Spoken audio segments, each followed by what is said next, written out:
자, 반갑습니다. 우리가 지난 시간에는 1920년대 문화 통치를 봤죠. 그러면서 지난 시간까지 여러 번 했던 얘기가 어, 일제 식민 통치 기간은 10년대 단위로 끊어진다. 1910년대 무단 통치, 뭐 헌병경찰제, 토지조사 사업 이런 것들. 그다음에 1920년대 문화 통치, 보통경찰제, 뭐 산미증식 계획 이런 것들이 있었죠. 그리고 그렇게 시대가 넘어간 데는 계기가 있을 거 아니에요. 역시 1930, 40년대는 20년대와는 또 다른 모습을 보이는데 1910년대에서 20년대로 넘어오는 계기는 1910년대의 마지막 연도, 1919년에 3.1운동이었죠. 1920년대에서 3, 40년대로 넘어오는 계기는 1920년대의 마지막 연도, 1929년에 있어요. 근데 요게 사실 제가 이제 지난 시간에 안내를 드리기도 했었지만 1929년엔 무슨 일이 있었냐면 아마 지난 시간에 배웠던 게 기억이 나신다면 어 요거였습니다. 바로 경제대공황. 세계 경제대공황이었는데 요걸 우리가 이제 작년에 세계사 배울 때 배웠었죠. 근데 경제대공황을 극복하는 방법이 두 가지가 있어요. 기억 나시려나? 작년에 배웠던 거. 정부가 돈이 충분하면 정부가 일반 국민들에게 좀 세금을 풀어서 복지 정책을 늘려서 지원을 해주는 방법이 있고요. 그다음에 두 번째 방법은 식민지가 좀 충분히 있으면 식민지를 이용해서 벗어나는 방법이 있습니다. 블록 경제라고 하죠. 근데 일본 같은 경우에는 둘 다 잘 안 되는 상황이었죠. 이게 이해가 잘 안 갈 수 있는데 일본이 우리나라를 이용하고는 있지만 1920년대 내내 경제 위기를 겪어요. 왜냐면 일본은 사실 1차 세계대전이 진행되는 동안 1914년부터 19년까지 경제 발전이 상당히 이루어지거든요. 근데 1차 대전에서 1차 대전이 끝나고 나서 1차 대전 때 고생했던 유럽 국가들이 속속속 전쟁 끝나고 복귀하니까 이제 일본이 다시 유럽 국가들한테 경쟁이 밀리는 거예요. 그런 면들도 있었고 그다음에 뭐 1923년에 관동 대지진도 있었고요. 그런 면들 때문에 일본은 계속 경제 위기를 좀 겪는 편입니다.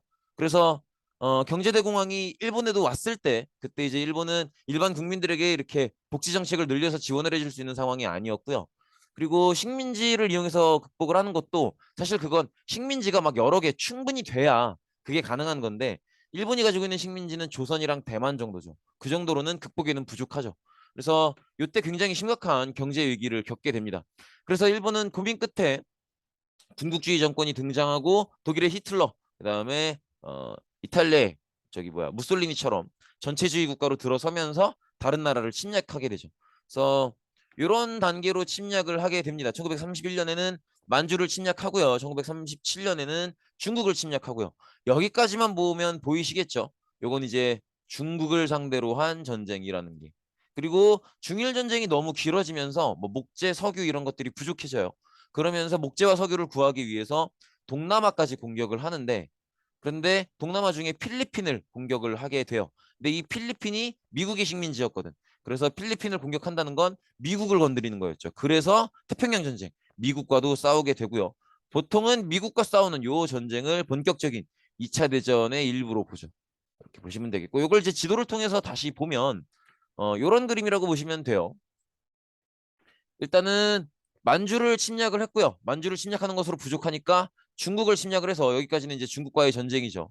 그리고 중국과의 전쟁이 길어지면서 아까 얘기했다시피 목재, 뭐 나무, 그다음에 기름 이런 것들이 부족해지면서 동남아도 공격을 하는 상황이었고 그러면서 필리핀까지 공격을 하게 되고 이게 미국의 식민지였기 때문에 태평양에서 전쟁을 펼치게 된다.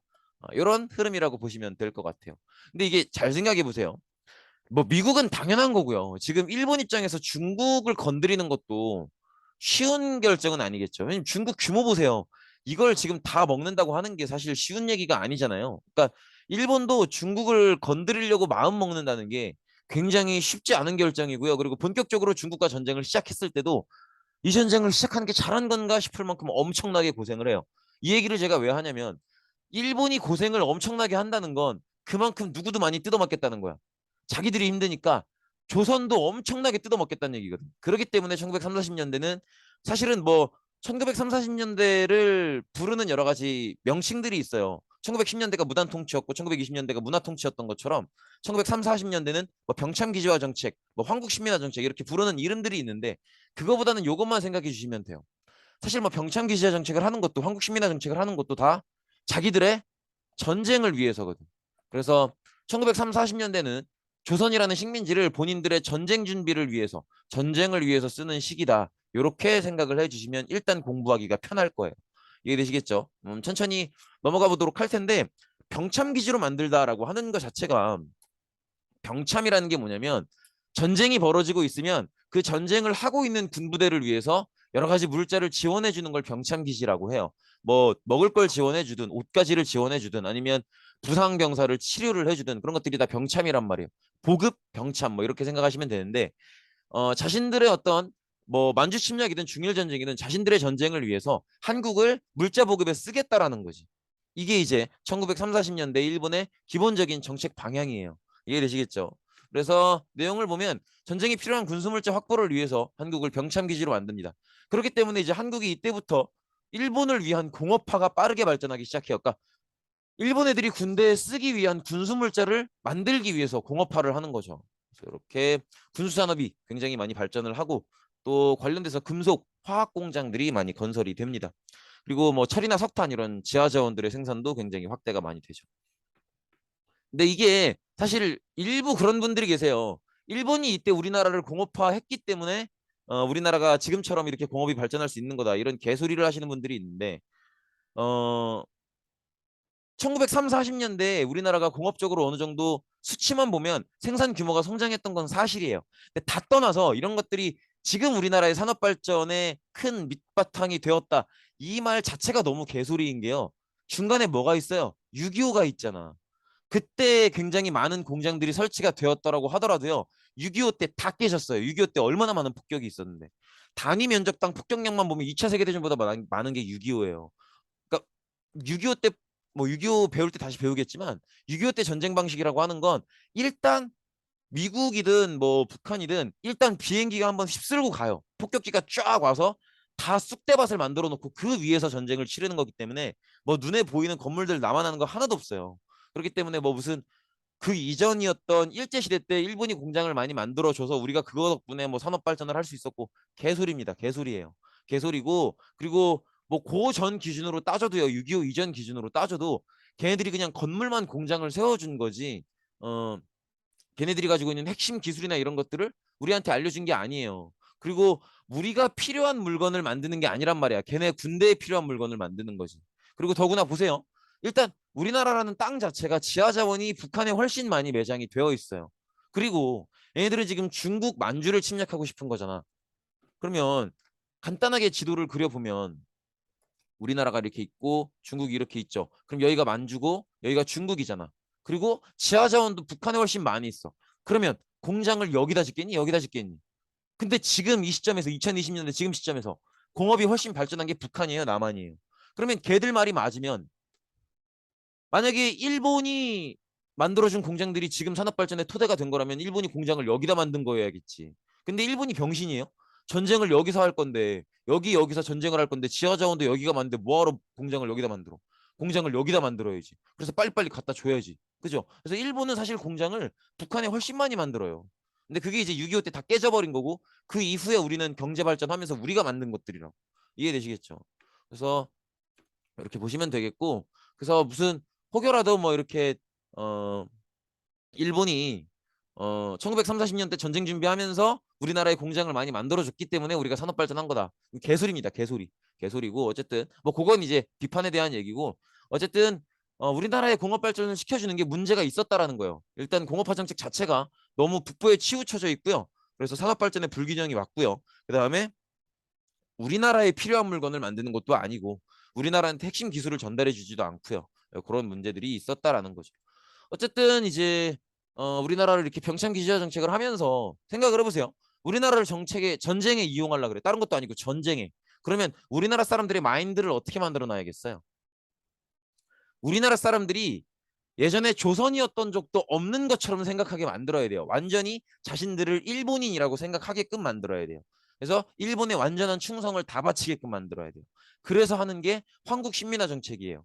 어, 여러분들은 초딩 출신이잖아. 근데 저는 국딩으로 입학해서 초딩으로 졸업한 케이스인데 예전에는 국민학교라 그랬단 말이야. 국민학교. 요게 사실 이제 이 표현이에요. 황국 신민학교. 그래서 황국의 신민을 기르는 학교가 황국신민학교예요. 예, 황국신민화 정책의 일부인데 황국신민화 정책이라는 건 뭐냐면 이 황국이 천황이 다스리는 나라를 황국이라고 하는 거예요. 그리고 그 아래 백성들이 신민이야. 그러니까 조선인을 천황이 다스리는 나라의 백성으로 만들겠다라고 하는 게 황국 신민화 정책이에요. 그러면 천황의 지배를 받는 신민이면 뭘 해야겠어? 충성을 해야지. 충성을. 마치 누구와 같이? 일본인들처럼. 이해되시겠죠? 일본인들처럼 충성을 바치라라는 거예요. 이렇게 보시면 되겠고, 그래서 한국 식민화 정책이 본격화되는 건 이게 사실 만주 침략 이후만 해도 이런 모습이 굉장히 본격적이진 않아요. 아주 없는 것도 아니지만. 근데 정말 본격적으로 시작이 되는 건 중일 전쟁을 일으킨 뒤에요. 그러니까 여러분들이 여기서도 이걸 조금은 느껴주셔야 돼. 중일 전쟁을 얘들이 보통 각오로 한 전쟁이 아니라는 거. 중일 전쟁의 규모가 너무 커지면서 이제는 한국도 그냥 조금 뺏어가는 정도가 아니라 진짜 빨대 꽂고 쪽쪽쪽 바닥에 남은 것까지 쫙쫙쫙 빨아 올려야겠는 거야. 중일 전쟁이 너무 규모가 큰 전쟁이니까. 이해되시겠죠? 그래서 이제 아예 쫙쫙 빨아먹기 위해서 우리나라 사람의 마인드 자체를 일본처럼 만들려고 하는 거죠. 그래서 한국 시민화 정책을 하는 거예요. 하나하나 보시면 가장 근본적인 목적은 민족의식을 없애는 거예요. 너네는 아예 한국인이었던 적도 없어. 너네는 그냥 일본인이야. 니혼진이야. 이렇게 얘기하려고 하는 정책이라는 거죠. 그래서 민족의식을 아예 없애서 전쟁에 효율적으로 동원하겠다. 이렇게 말은 유식하게 썼지만 뭐 그냥 쫙쫙 빨아먹겠다 요거예요. 이렇게 보시면 되겠고. 그래서 한국 식민화 정책의 구체적인 내용들을 보면 다 이런 것들이에요. 너네는 일본인이야. 너네 천황에 충성해. 요걸 강요하는 내용들이에요. 그 분위기를 생각하시고 내용을 몇 면을 보시면 아 그렇구나 싶으실 거예요. 일단 내선일체를 강조하는데 이게 이제 내선일체예요. 그래서 내와 선이 같이 가자는 거지. 한 몸이니까. 내가 안내자예요. 그래서 요게 이제 일본 본국을 얘기하고요. 그 다음에 요 선이 이제 조선을 얘기하는 거예요. 그래서 일본과 조선은 한 놈이니까 같이 가자라는 거지. 누구를 향해서? 천황을 향한 충성의 마음으로. 이해되시겠죠? 그래서 내선일체를 강조했고요. 그다음에 신사참배를 강요하는데 요게 지금은 이제 다 싹 다 없애서 잘 여러분들이 볼 수가 없는데 예전에는요 일면 일신사라 그래서 마을마다 신사가 있었어요. 그러니까 어느 정도라고 생각하시면 되냐면 솔직히 지금 요새는 진짜 마을마다 교회가 있잖아요. 그 교회에 있는 자리에 교회 없애고 요거 있다고 생각하시면 돼요. 거의 그 정도로 신사가 많이 있었어요. 근데 요게 신사라는 게 뭐냐면 일본은 신도라는 전통 신앙이 있어요. 근데 이 신도라는 전통 신앙을 믿는 사찰이 신사예요. 그래서 조선인들도 너네들도 일본인 같아야 되니까 일본인 같은 신앙을 가지라는 거지. 그래서 이렇게 여기 들어가서 기도드리고 하라는 거예요. 이해되시겠죠? 그래서 신사 참배를 강요하고요. 그다음에 황국신민서사. 이렇게 황국신민서사를 외우는 거예요. 이렇게 무슨 장풍 쏘는 게 아니고 이렇게 해서 이제 황국신민서사라는 건 뭐냐면 우리가 이렇게 깊고 진실된 마음으로 천황께 충성을 바치나이다. 저희 천황된 신민의 깊은 마음을 알아주시옵고 뭐 이런 게 황국신민서사예요. 그래서 이렇게 요거예요. 지금 뭐 뭐라고 써 있냐? 뭐 곡구 신민노 세이서 뭐 이러면서 뭐 이와래화고 아이씨 모르겠다. 뭐라 한글로 써 있어도 못 읽겠네. 뭐라는 거야? 와래화고 곡구 신민날이 추세 이모떼군 곡군이오 뭐 아이씨 몰라 하여튼 이제 뭐 내용은 그런 거예요. 읽어보시면 이게 이제 우리는 한국 시민이며 충성으로서 군국에 보답하자. 우리 한국 시민은 서로 신에 협력하여 단결을 굳게 하자. 우리 한국 시민은 인고 단련의 힘을 양성해서 황도를 선양하자. 이제 황도라고 하는 건 이제 천황에게 가시는 길 이런 것들. 하여튼 뭔 개소리인지 모르겠는데 하여튼 천황께 충성을 이런 뜻이에요. 개소리야. 그리고 하여튼 이제 궁성요배라고 해서 이제 정해진 시간이 되면 일본 천황께 절도 드려야 돼요. 아주 지랄하고 앉았죠. 이런 식으로. 그래서 이게 보세요. 지금 이거 우리나라 사람들이에요. 복장 보세요. 지금 우리나라 일반 백성들이 보통 입었던 옷들이에요. 그리고 이런 옷들은 이제 일제시대 들어오면서 많이 들어왔던 옷들이고 그다음에 이제 고무신 이런 것들 보이죠. 고무신 이런 것들도 노동을 편하게 하기 위해서 1930, 40년대에 많이 들어오는 것들이에요. 그리고 참 이게 그냥 이건 지나가는 얘기인데 할머니들 몸빼바지 입으시잖아요. 그것도 이제 일복이라 그래서 1930, 40년대에 일 열심히 시키려고 가장 편한 복장으로 만든 게 몸빼바지예요. 네, 그런 면들도 있죠. 어쨌든 이렇게 정해진 시간이 되면 천왕께 절을 하는 이런 의식도 있었다. 그래서 뭐 내선일체, 신사참배, 황국신민서사 암송, 궁성요배 뭐 이런 것들 다 기본적으로는 사실 뭐 이거 하나하나를 다 일일이 외울 필요보다는 이 분위기를 기억해 주세요. 일본 애들이 조선인들을 아예 조선인이었다는 생각조차 못하게 하려고 애를 많이 썼구나. 그래서 이런 것들이 이제 민족의식을 빼앗아 가려고 노력을 많이 했구나라는 걸 봐주시면 되겠고 그래서 제가 우리말을 지킨 게 대단하다고 하는 거예요. 이렇게까지 하는데도 우리는 꿋꿋하게 우리말을 지켰다고. 그러니까 그런 게 대단한 거예요. 어쨌든 그렇고요. 그다음에 한국 역시 민족 의식을 조져 놓으려면 역사를 조져야 돼요. 그래서 한국 역사를 왜곡하고 이걸 아예 가르치는 걸 아예 금지시켜요. 그래서 한국의 교육기관에서는 한국사를 아예 가르치지 못하도록 하고 이런 모습이 있었죠. 그다음에 학교나 관공서에서 일본어 사용을 강조합니다. 그래서 우리나라 말을 못 쓰게 했었고요. 그다음에 한글 신문이나 잡지 이런 것들을 폐간시키는 모습도 보이죠. 그래서 아예 한반도 땅에서 한국어나 한국어로 된 글자는 아예 보이지도 않도록 이렇게 많이 했었죠. 그다음에 이게 제일 사실 센 거죠. 우리나라 고유의 성과 이름을 일본식으로 바꾸도록 이런 식으로 강요를 하는 거죠. 창씨 개명 이렇게. 그래서 강태진이 아니라 뭐 나카무라 신이치로 막 이런 식으로. 혼돈이 이런 식으로. 어 와타시와 뭐 이런 식으로. 그리고 이제 본격적으로 우리나라의 물자를 수탈하기 위한 법령을 여러 가지 적용을 하는데 국가총동원법이 제정이 돼요. 근데 이게 보시면요. 1938년이잖아요. 연도를 외워달라는 건 아닌데 중일 전쟁이 1937년이에요. 그러니까 얘들이 얼마나 지금 급했는지가 보여지는 거예요. 국가총동원법이라는 건 아주 간단해요. 전쟁을 위해서 국가의 모든 것들을 다 때려박는 거예요. 그래서 뭐 유식하게 쓰면 전쟁을 위해서 국가가 필요로 할 때는 전 국민을 징용해서 노동에 넣을 수도 있고 또 징병해서 전쟁의 병사로 갖다 쓸 수도 있고 이렇게 나라의 모든 것들을 다 전쟁을 위해서 꼬라박을 수 있다라고 하는 게 국가총동원법이에요. 꼬라박다? 때려박다? 하여튼 국가의 모든 것들, 모든 산업, 인물, 모든 것들을 전쟁을 위해 소모할 수 있다. 이렇게 좀 유식하게 용어를 바꿔봤습니다. 이게 바로 국가총동원법인데 지금 여러 가지 법들을 소개해 드릴 텐데 기본적으로는 국가총동원법 안에 들어가는 법들이라고 보시면 돼요. 다 이제 우리나라의 여러 가지 뭐 사람들이든 물자든 다 빼앗아 가서 자기들 전쟁에 갖다 쓰겠다. 이런 내용이라고 생각하시면 돼요. 그래서 구체적인 내용들을 보면 이런 식으로 이제 우리나라 청년들을 자기들 병사에 쓰기 위한 그런 법들이 나오죠. 지원병제, 학도지원병제. 학도지원병제라고 하는 건 이제 그런 거죠. 학교에 다니고 있는 남학생들을 병사로 끌어다 쓰는 걸 학도지원병제라고 해요. 그다음에 징병제는 말 그대로 그냥 남자면 다 잡아다가 군대에 갖다 놓는. 그리고 이것도 가면 무기도 안 줘요. 무기도 안 주고 최일선에 세워. 그러니까 고기방패하라는 거예요. 뭐 육탄 방어하라는 거지. 무기도 안 주고 그냥 너네는 총 맞고 우리 일본 병사들 안 다치게 앞에 서라는 거지. 이런 식으로 이제 참 그렇고요. 그래서 전쟁에 한국인 청년을 병사로 동원을 했고요.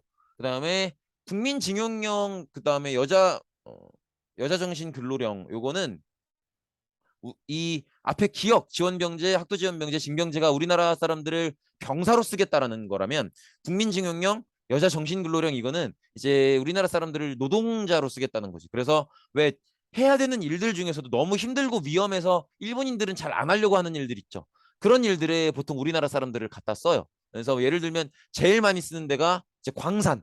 광산 너무 위험하고 너무 힘들잖아요. 그런데 이제 우리나라 사람들 많이 쓰고 그다음에 어 팔주로 닦는 거 그런 거 이제 땡볕 아래서 계속 일을 해야 되니까 그런 가장 힘들고 가장 위험한 일들에 이제 한국인 노동자를 데려다가 많이 쓰죠. 그러니까 기존에 한국인 노동자인 사람을 데려다 쓰는 게 아니라 한국인이면 다 잡아다가 노동자로 갖다 놓고 거기다가 이제 광산 이런 데다 쓰는 거예요. 이해되시겠죠? 그래서 한국인 청년들을 노동자로 동원하는 거고 그다음에 일본군 위안부는 할 얘기가 많으니까 뒤로 가서 하도록 합시다.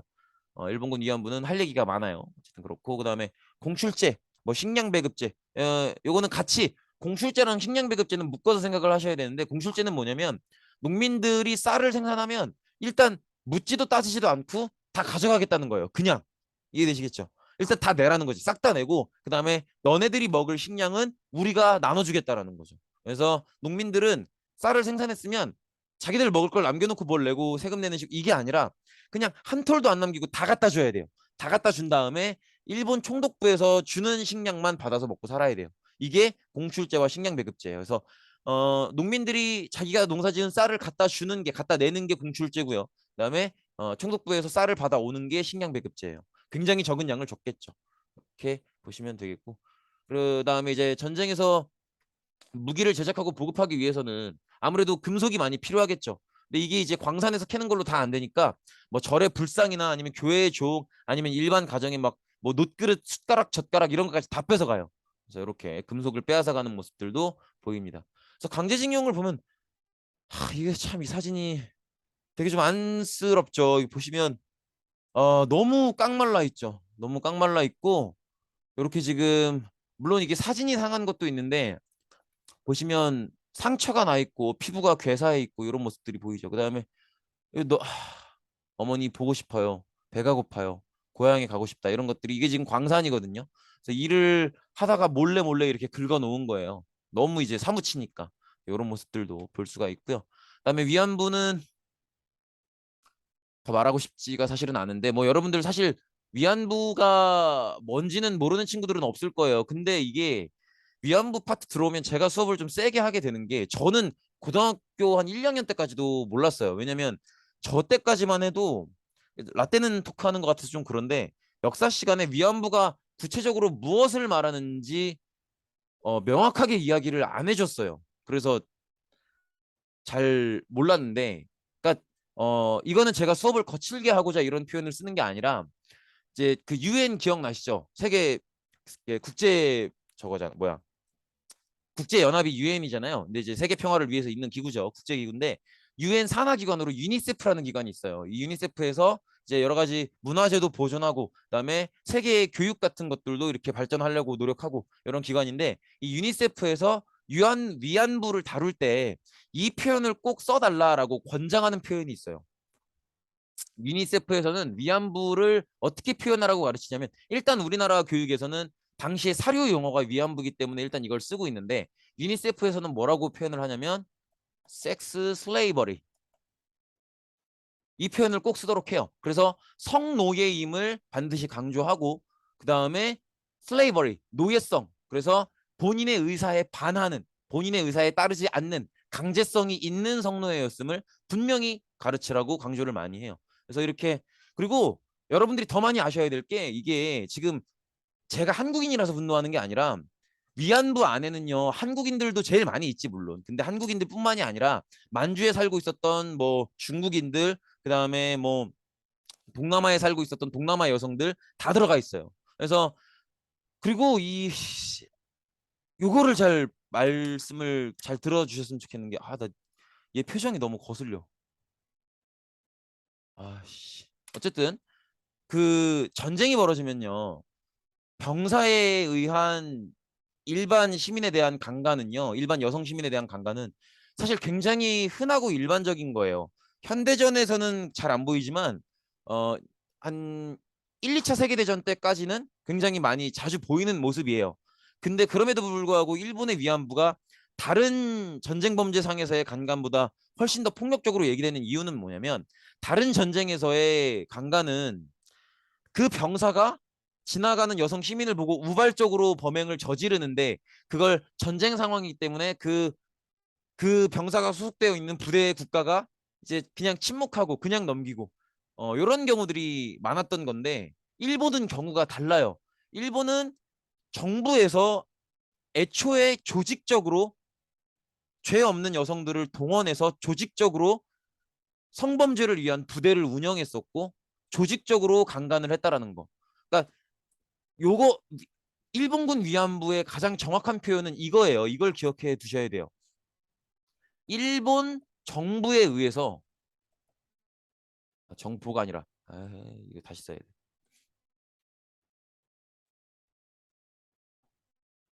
일본 정부에 의해서 일본 정부에 의해 의도 조직적으로 진행된 강간 폭력이라는 거. 집단 강간이지 집단 강간.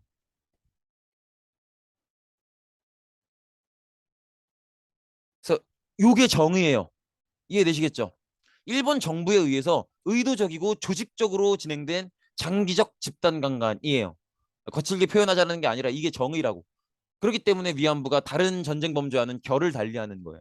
이해되시겠죠? 그리고 지금 요게 이제 2020년인가 서울시랑 서울대 연구센터에서 이제 공동으로 연구 개발해서 발견된 자료인데 이제 본인들이 예를 들어서 전투에서 밀리는 상황이야.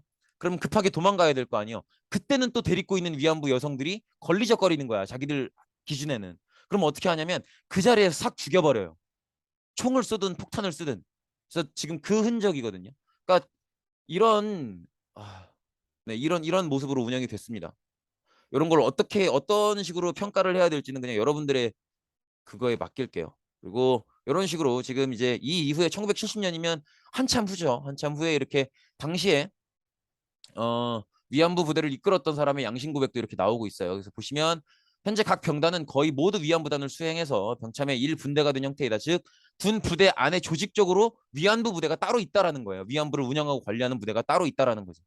어, 그러니까 이런 거예요. 한 부대에 예를 들어서 1중대에 어, 1소대부터 한 5소대까지 있다고 치면 5소대는 위안부 소대인 거야. 그럼 1소대부터 4소대 애들이 여기 들어가서 이렇게 강간하고 나오고 강간하고 나오고 이런 것들이 반복되는. 그리고 이 보세요. 육사단 같은 부대는 위안부단을 데리고 다니면서도 위안부단을 조직적으로 자기들이 운영하고 있으면서도 어느 지역에 침략을 하면 그 지역 주민에 대한 강간죄가 끊이지 않는 상태이다.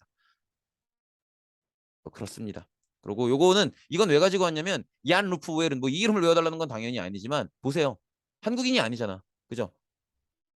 이 지금 제가 알기로 이분 뉴질랜드 사람인가 그래요. 어쨌든 한국인만 당한 게 아니라는 걸 꼭 알아주셨으면 좋겠어요. 그러니까 위안부는 우리가 한국인이라서 분노할 문제가 아니야. 이해되시겠죠? 인간으로서 분노할 문제지. 한국인만 당한 게 전혀 아니기 때문에 뭐 인근 근데 그것도 있어요. 그러면 사실 위안부 문제에 대해서 적극적으로 따진 나라가 거의 중국이랑 우리밖에 없거든요. 근데 그것도 이것도 참 그래. 우리가 이렇게 따질 수 있는 이유도 국력이 되니까 따지는 거야. 다른 나라 동남아에 있는 나라들이 일본한테 이거 따질 수 있을 것 같아요? 못 따져요. 힘이 안 되니까. 우리나 되니까 따지는 거야. 이게 참 그렇죠. 뭐라고 해야 될지 모르겠다. 그리고 요분 그 저랑 RCY 같이 대한민국 역사박물관 갔던 친구들한테는 그때 잠깐 얘기를 했었는데 이분 성함을 꼭 가슴속에 새겨 주셨으면 좋겠어요. 김학순 할머니.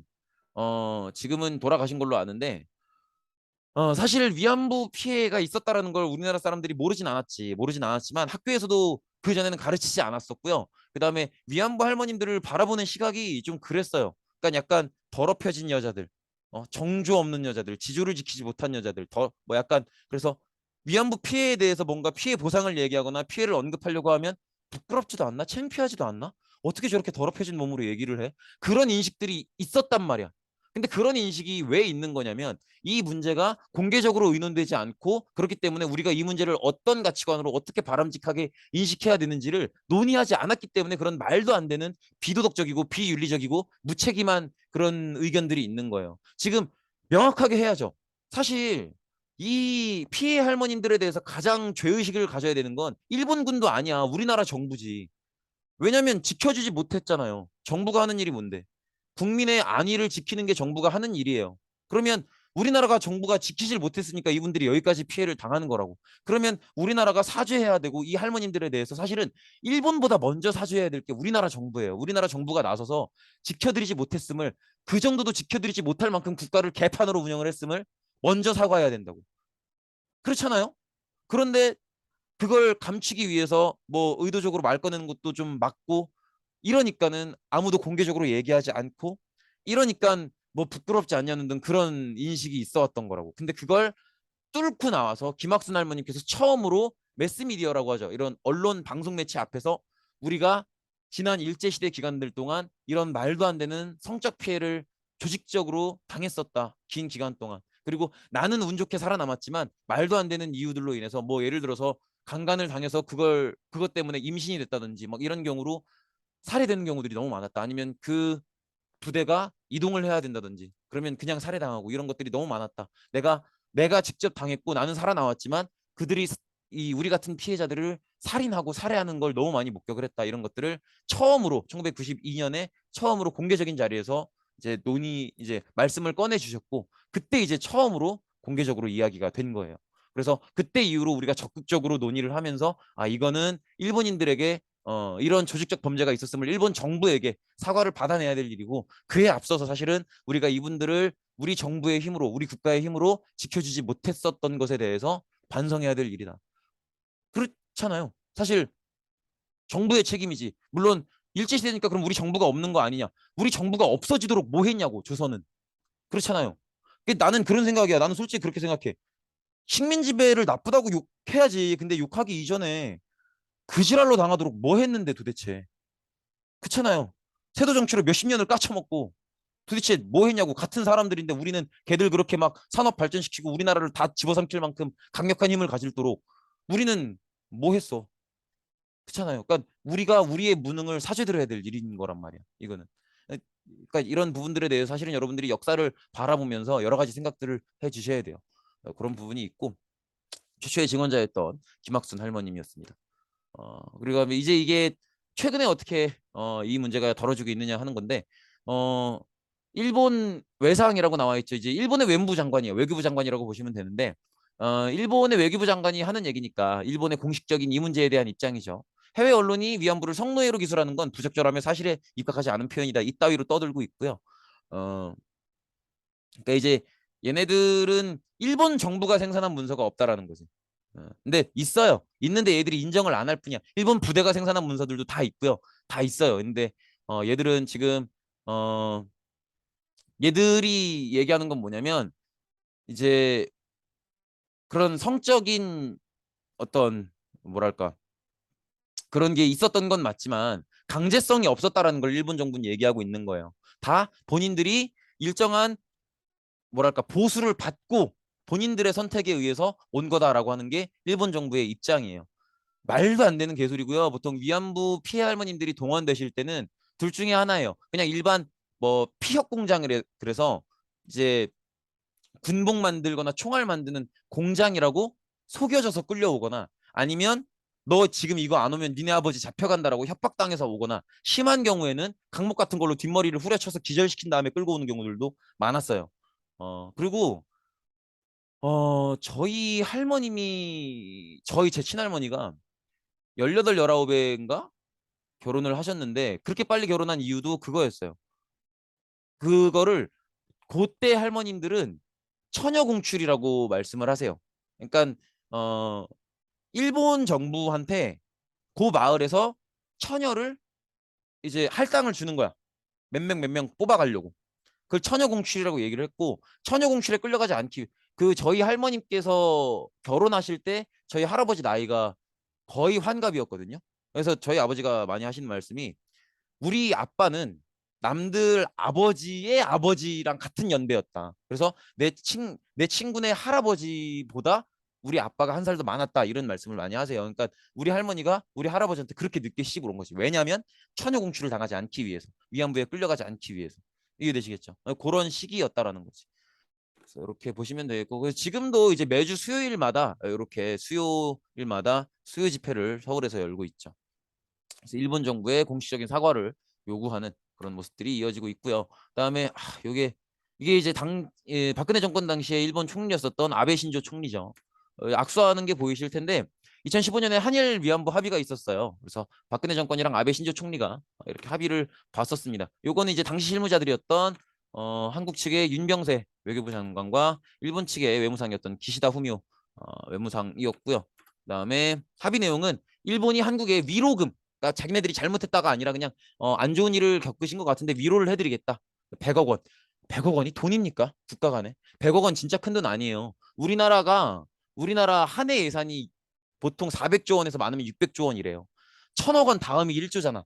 그죠? 근데 우리나라 한 해 예산이 400조 원이라고. 어? 삼성전자 1분기 수익이 몇 조 원이래요. 근데 100억 원 주는 거야. 100억 원. 그리고 불가역적 합의 더 이상 이 얘기를 꺼내지 않겠다. 이렇게 합의를 봤었고요. 그다음에 당시에 유엔 사무총장이 또 한국인이었어요. 그래서 당시에 유엔 사무총장이라는 한국인이라는 놈이 위안부 문제를 합의를 본 걸 축하한다. 역사적으로 아주 어, 높은 평가를 받을 결단이다. 이런 식으로 굉장히 추켜 세우는 그런 얘기를 했었고요. 그다음에 요게 이게 난 제일 쪽팔려. Justice for Comfort Women. 그러니까 이제 전쟁 피해 범죄자 여성 아까 전쟁 피해 여성들을 위한 정의라는 글인데 어, 반기문이 위안부 합의에 대해서 되게 긍정적인 평가를 내리는 연설을 할 때 그때 외국인 기자가 이 반기문의 평가에 대해서 반기를 들면서 저항하면서 요걸 들어 올리고 요게 사진으로 찍힌 거예요. 우리나라 사람도 아니고 외국인 기자가 반기문이 이 합의에 대해서 너무 좋은 결단이다. 너무 좋은 합의다. 이런 식으로 추켜 세우니까 외국인이 여기에 대해서 저항을 한 거죠. 그렇고요. 그래서 이 당시 합의에 대한 위안부 피해 할머님들의 이제 반응이세요. 법적인 사죄를 했느냐, 법적인 배상을 했느냐, 아니다. 이거는 위로금 아니냐, 보상 아니냐, 이거는 아니다. 우리는 어떠한 사과도 받지 못했고, 그래서 위안부 피해 할머님들이 요구했던 건 이런 거죠. 일본 군인들이 강제로 연행했다라는 걸 인정할 것. 그 다음에 법적으로 자신들의 죄를 인정하고 배상할 것. 배상과 보상은 달라요. 보상은 그냥 이렇게 위로 차원에서 우리가 잘못은 없지만 드리겠다 이거고, 배상은 우리가 죄를 저지른 거니까 거기에 대한 죄에 대한 책임을 지고 주겠다라는 게 배상이고. 그다음에 위안부 소녀상 이전을 반대할 것. 여기 지금 일본 이렇게 주일 대사관 앞에 있거든요. 그리고 사실 피해 할머님들이 가장 격분했던 건 뭐냐면, 또 일본 정부가 아니라 우리나라 정부에 대해서 분노를 해요. 왜냐면 당시에 외교부에서 피해 할머님들을 충분히 찾아가지 않았거든. 피해 할머님들에 대한 어떠한 의견도 물어보지 않고 자기들끼리 합의했거든. 이런 과정이었습니다.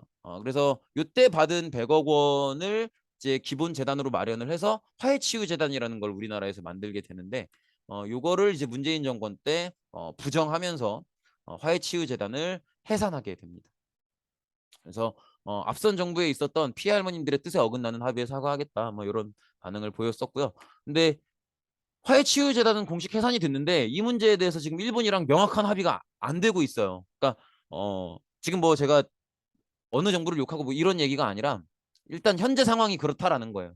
그래서 일단 제가 지금 이 내용을 말씀드리는 건 현재 상태가 어떤 상태인지 여러분들이 분명히 알고는 계셔야 된다는 것이 이해되시겠죠? 여기까지입니다. 오늘 수업 마치겠습니다. 고생 많으셨습니다.